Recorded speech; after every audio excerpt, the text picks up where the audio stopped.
پیارے بچوں، میں آج آپ کو دو پریوں کی کہانی سناتا ہوں۔ ایک دفعہ کا ذکر ہے کہ دو پریاں جن کا نام ایمان اور نیلم تھا، ایک دفعہ وہ آسمان کی سیر کو نکلی۔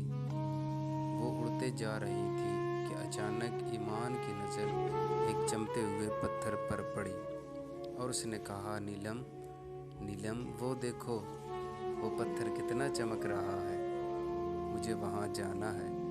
نیلم نے اس جگہ کو غور سے دیکھا اور کہا، نہیں، ہم وہاں نہیں جا سکتی۔ کیوں نہیں جا سکتی؟ ایمان نے پوچھا۔ کیونکہ ہمارے والدین نے ہمیں وہاں جانے سے منع کیا ہے اور ہم ان کی نافرمانی نہیں کر سکتے۔ نیلم نے جواب دیا، اچھا ٹھیک ہے۔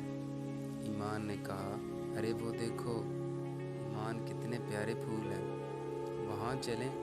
نیلم نے کہا، ہاں چلو۔ ایمان نے کہا۔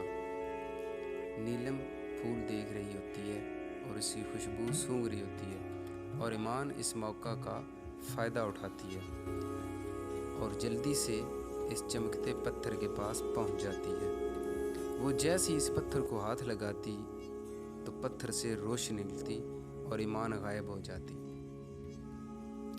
روشنی کی وجہ سے نیلم کی نظر پڑ جاتی ہے، لیکن تب تک ایمان غائب ہو چکی ہوتی ہے۔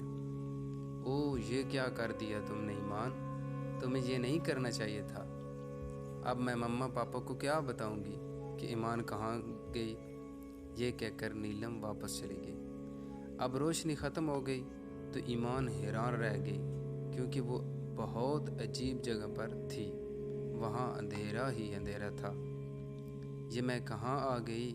ایمان ادھر ادھر دیکھنے لگی اور باہر نکلنے کا راستہ تلاش کرنے کی کوشش کرنے لگی، لیکن اسے کوئی راستہ نہ ملا اور وہ پریشان ہو کر رونے لگ گئی کہ اچانک وہاں ایک اور پری آ گئی اور کہنے لگی، رو مت، انشاءاللہ ہم یہاں سے باہر ضرور نکل جائیں گی۔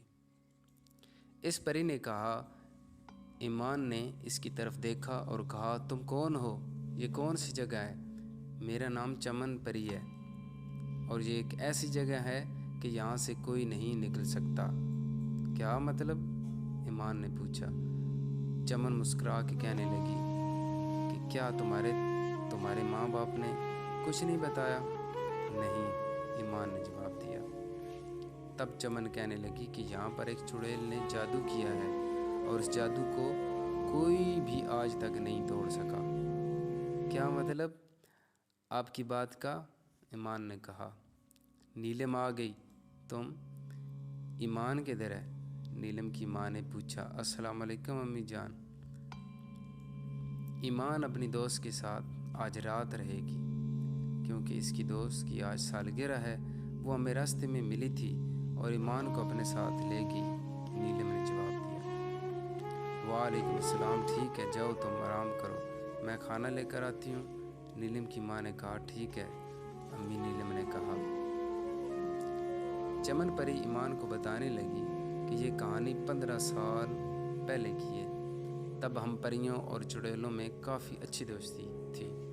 ایک دفعہ ملکہ اپنی بہن سے بات کر رہی تھی تو ان چڑیلیوں میں ایک چڑیل جس کا نام فتنہ تھا، اس نے ملکہ کی باتیں سن لی اور ملکہ کو اور ان کی بہن اس چمکتے پتھر کے بارے میں بات کر رہی تھی کہ یہ پتھر بہت ہی خاص ہے، یہ ہمیں وراثت میں ملا ہے اور اس سے ہم کچھ بھی کر سکتے ہیں، یعنی ہم اس سے پوری دنیا پہ راج کر سکتے ہیں۔ پھر ملکہ کی بہن نے پوچھا کہ آپ کو اس کے بارے میں کیسے پتہ چلا؟ تو ملکہ نے جواب دیا، اس کے بارے میں اس کتاب میں لکھا ہے، لیکن یہ بات کسی تیسرے کو پتہ نہیں چلنی چاہیے۔ جی ملکہ، میں اس بات کا دھیان رکھوں گی، ملکہ کی بہن نے کہا۔ پھر فتنہ جا کر سب چڑیل کو یہ بتا دے گی، لیکن کتاب والی بات نہیں بتائی۔ ان لوگوں نے چمکتے پتھر کا غلط استعمال کرنا چاہا تو ہم نے ان کو غلط استعمال کرنے سے روکا، تو اس طرح ہمارے درمیان لڑائی شروع ہوگی۔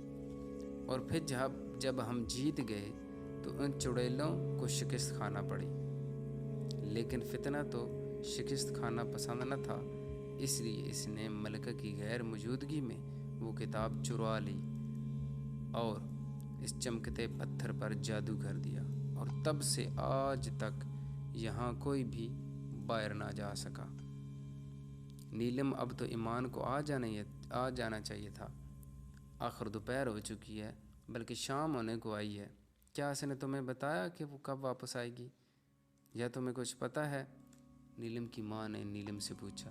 وہ نیلم، بات کاٹتے ہوئے اس کی ماں نے کہا۔ وہ کیا؟ میری طرف دیکھیں، تمہارے لہجے سے مجھے پتہ چل رہا ہے کہ تم مجھ سے کچھ چھپا رہی ہو۔ وہ امی دراصل ایمان اور میں، نیلم نے اپنی بہن کو ساری بات بتا دی ہے۔ اے میرے خدا، وہاں تو کوئی آج تک واپس نہیں آیا۔ نیلم کی ماں نے کہا۔ ماما، آپ ابھی نہ جائیں اور پاپا کو بھی نہ بتائیں، میں جاتی ہوں، نیلم نے کہا۔ ایمان کے دل میں ایک بات آتی ہے، وہ کہتی ہے، چمن پری، ہم دونوں اگر جادو کو توڑ نہیں سکتی تو نیلم توڑ سکتی ہے۔ اس بک کو ڈھونڈ کر میں نیلم سے رابطہ کرنے کی کوشش کرتی ہوں۔ چمن، ہاں ٹھیک ہے۔ کیا ہوگا ایمان، تم ٹھیک ہو؟ چمن نے کہا۔ میں نیلم سے رابطہ کر رہی تھی لیکن نہیں ہو رہا، ایمان نے جواب دیا۔ ہمت مت ہارو، میں بھی تمہاری مدد کرتی ہوں۔ اتنی دیر میں نیلم جاتی ہے، وہ جیسی آتی ہے کہ اسے سگنل ملتا ہے اور وہ کتاب ڈھونڈنے لگ جاتی ہے۔ بہت کوششوں کے بعد پھر اس سے ایک بٹن دب جاتا ہے اور وہاں ایک غار آ جاتی ہے۔ وہ اس غار کے اندر جاتی ہے کہ وہاں فتنہ سوئی ہوتی ہے۔ نیلم کو سمجھ نہیں آتا کہ وہ کیا کرے۔ وہ خاموشی سے کتاب لے کر جادو کا اثر ختم کر دیتی ہے، پھر وہ دونوں آزاد ہو جاتی ہیں۔ چمن اور ایمان ایک دوسرے کے گلے لگتی ہیں اور وہ کتاب پھاڑ دیتی ہے، اور اس کی وجہ سے فتنہ کا بھی خاطر ہو جاتا ہے۔